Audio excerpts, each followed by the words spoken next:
পারস্য উপসাগরে মার্কিন বিমান বিধ্বস্ত।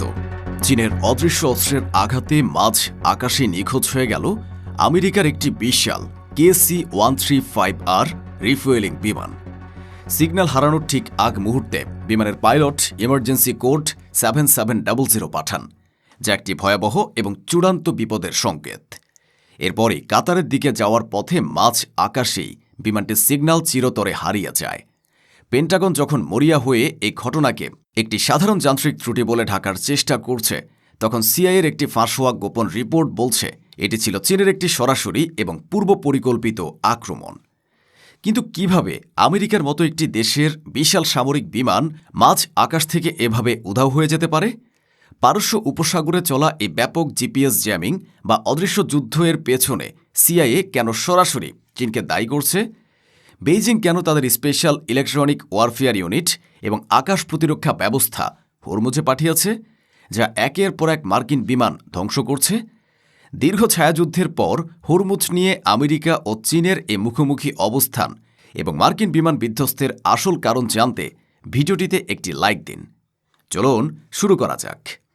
এই শ্বাসরুদ্ধকর নাটকের সূত্রপাত হয় যখন পারস্য উপসাগরের উপর দিয়ে উড়ে চলা মার্কিন বিমান বাহিনীর একটি KC-135R স্ট্র্যাটোট্যাঙ্কার, যার কল সাইন ছিল গালফ 01, হঠাৎ করেই এয়ার ট্রাফিক কন্ট্রোলের সাথে সমস্ত যোগাযোগ হারিয়ে ফেলে। এই বিমানটির গুরুত্বপূর্ণ দায়িত্ব ছিল এই অঞ্চলে টহলরত মার্কিন F-35 এবং F-22 এর মতো স্টেলথ যুদ্ধবিমানগুলোকে মাঝ আকাশে জ্বালানি সরবরাহ করা। এটি ছিল মার্কিন বিমান বাহিনীর জন্য একটি ভ্রাম্যমাণ আকাশের পেট্রোল পাম্প। হঠাৎ করে বিমানের ট্রান্সপন্ডার থেকে একটি স্বয়ংক্রিয় ইমার্জেন্সি কোড পাঠানো হয় 7700। পাইলটদের ভাষায় এটা হলো চূড়ান্ত বিপদ সংকেত। এর অর্থ হতে পারে উভয় ইঞ্জিন বিকল, কেবিনে আগুন অথবা নিয়ন্ত্রণ হারিয়ে ফেলা। কিন্তু এর পরের মুহূর্তেই ঘটে সবচেয়ে অবিশ্বাস্য এবং ভয়ঙ্কর ঘটনাটি। ফ্লাইট ট্র্যাকিং ডেটা দেখায় বিমানটি দ্রুত উচ্চতা হারাতে শুরু করে এবং মাঝ আকাশে তার সিগন্যাল রাডার স্ক্রিন থেকে পুরোপুরি অদৃশ্য হয়ে যায়। এটি কি পারস্য উপসাগরের উত্তাল জলে বিধ্বস্ত হয়েছে, নাকি কোনোভাবে ইরানের মাটিতে জরুরি অবতরণ করতে বাধ্য হয়েছে? পেন্টাগন থেকে এ বিষয়ে কোনো আনুষ্ঠানিক উত্তর নেই। তারা শুধু বলছে, আমরা একটি ঘটনা সম্পর্কে সচেতন এবং বিষয়টি খতিয়ে দেখছি। এ রহস্যময় এবং দুর্বল বিবৃতি বলে দিচ্ছে তারা বিশ্ববাসীর কাছ থেকে এমন কিছু লুকাচ্ছে যা আমেরিকার জন্য এক চরম অপমান। পেন্টাগন হয়তো চুপ থাকতে পারে, কিন্তু মার্কিন গোয়েন্দা সংস্থা সিআইএর ভেতরের খবর ভিন্ন কথা বলছে। উইকিলিক্সের মতো প্ল্যাটফর্মে সম্প্রতি ফাঁস হওয়া একটি সিআইএ রিপোর্ট অনুযায়ী এই ঘটনা কোনো দুর্ঘটনা নয়, এটি চীনের একটি সফল ইলেকট্রনিক কিল অপারেশন। সিআইএ কেন এতটা নিশ্চিতভাবে চীনকে দায়ী করছে?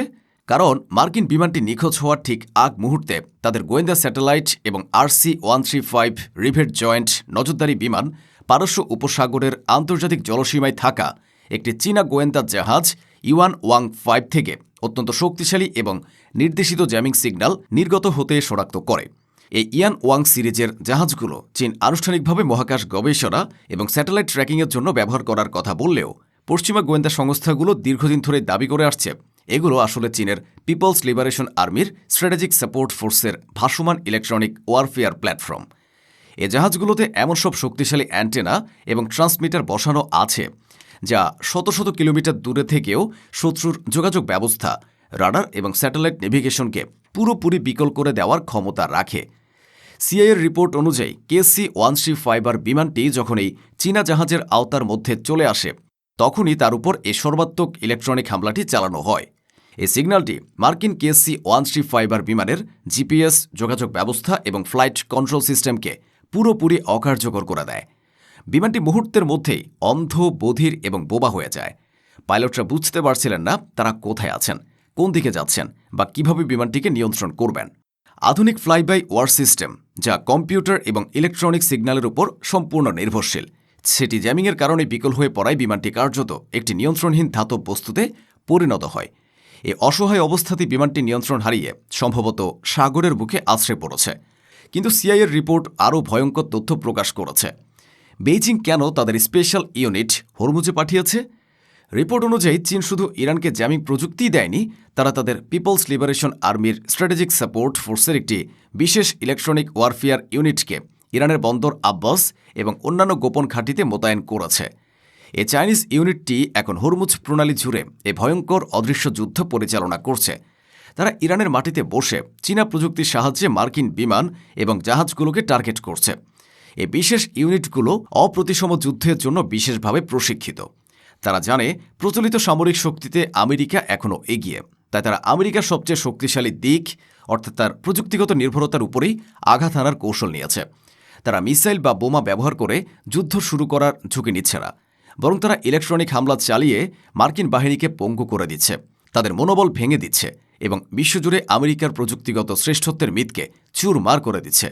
হরমুজ প্রণালী এখন তাদের জন্য এক নিখুঁত পরীক্ষাগারে পরিণত হয়েছে, যেখানে তারা আমেরিকার বিরুদ্ধে তাদের নতুন প্রজন্মের অস্ত্র এবং কৌশলগুলো পরীক্ষা করে নিচ্ছে। এখন প্রশ্ন হল, দীর্ঘদিনের ছায়াযুদ্ধের পর চীন কেন এখন আর পর্দার আড়ালে না থেকে আমেরিকার সাথে সরাসরি এ সংঘাতে নেমেছে? এর উত্তর হল, ইরান এখানে শুধু একটি উপলক্ষ্য মাত্র। চীনের আসল উদ্দেশ্য হল আমেরিকার অর্থনীতির শ্বাসরোধকারী দুটি প্রধান সামুদ্রিক পথ, হরমুজ প্রণালী এবং মালাক্কা প্রণালী। এর উপর থেকে মার্কিন নিয়ন্ত্রণ কেড়ে নেওয়া। চীনের বিপুল পরিমাণ তেল এবং বাণিজ্য হরমুজ প্রণালী দিয়েই পরিবাহিত হয়। এই গুরুত্বপূর্ণ বাণিজ্য পথের নিয়ন্ত্রণ আমেরিকার হাতে থাকাটা বেইজিং তাদের জাতীয় নিরাপত্তার জন্য একটি বড় হুমকি বলে মনে করে। তারা আমেরিকাকে একটা স্পষ্ট বার্তা দিতে চায়, হরমুজ আর তোমাদের খেলার মাঠ নয়। এছাড়া চীন এখন আমেরিকাকে দেখাতে চায় প্রযুক্তির দৌড়ে তারা আর দ্বিতীয় স্থানে নেই। জিপিএস জ্যামিং, হাইপারসনিক মিসাইল এবং কোয়ান্টাম রাডারের মতো অপ্রতিসম যুদ্ধের ক্ষেত্রে তারা হয়তো আমেরিকাকেও পেছনে ফেলে দিয়েছে।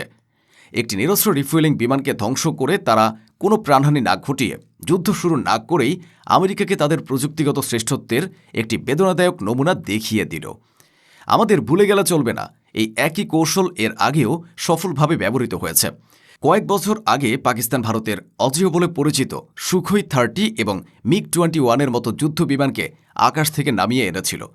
তৎকালীন ভারতীয় পাইলট অভিনন্দন বর্তমানও স্বীকার করেছিলেন তাদের রাডার এবং যোগাযোগ ব্যবস্থা হঠাৎ করে বিকল হয়ে গিয়েছিল। প্রতিরক্ষা বিশ্লেষকরা তখন দাবি করেছিলেন এর পেছনে ছিল পাকিস্তানের ব্যবহৃত চীনা জ্যামিং প্রযুক্তি, ভারতের বিরুদ্ধে যা ছিল একটি সফল পরীক্ষা। আজ আমেরিকার বিরুদ্ধে সেটাই হলো চূড়ান্ত প্রয়োগ। আমেরিকা এখন এক ভয়ঙ্কর উভয় সংকটে পড়েছে। তারা যদি চীনের এ আগ্রাসনের বিরুদ্ধে সামরিক ব্যবস্থা নেয়, তাহলে তা একটি তৃতীয় বিশ্বযুদ্ধে রূপ নিতে পারে, যার জন্য তারা প্রস্তুত নয়। আর যদি তারা চুপ করে থাকে, তাহলে বিশ্বজুড়ে তাদের সুপার পাওয়ার ভাবমূর্তি এবং তাদের মিত্রদের আস্থা দুটোই ধুলোয় মিশে যাবে। হরমুজের নিয়ন্ত্রণ ধীরে ধীরে চীনের হাতে চলে যাবে, যা হবে মার্কিন ডলার এবং তাদের বিশ্ব মরুলিপনার পতনের সূচনা। দীর্ঘ ছায়াযুদ্ধের পর চীন এখন আমেরিকার সাথে সরাসরি সংঘাতে নেমেছে। পারস্য উপসাগর এখন তাদের প্রথম যুদ্ধক্ষেত্র। মার্কিন বিমান বিধ্বস্তের এ ঘটনা সেই ভয়ঙ্কর খেলারই প্রথম চাল, যেখানে বুলেট বা মিসাইল নয়, অদৃশ্য তরঙ্গই হল প্রধান অস্ত্র। এখন প্রশ্ন আপনাদের কাছে, আপনারা কি মনে করেন চীনের এ সরাসরি পদক্ষেপ আমেরিকার পতনের সূচনা করবে? এবং এই ইলেকট্রনিক যুদ্ধে আমেরিকা কি চীনের কাছে পরাজিত হতে চলেছে? কমেন্টে আপনার মূল্যবান মতামত জানান, কারণ এই অদৃশ্য যুদ্ধের ফলাফলের উপরে নির্ভর করছে আগামী দিনের বিশ্বের নতুন মডেল কে হবে।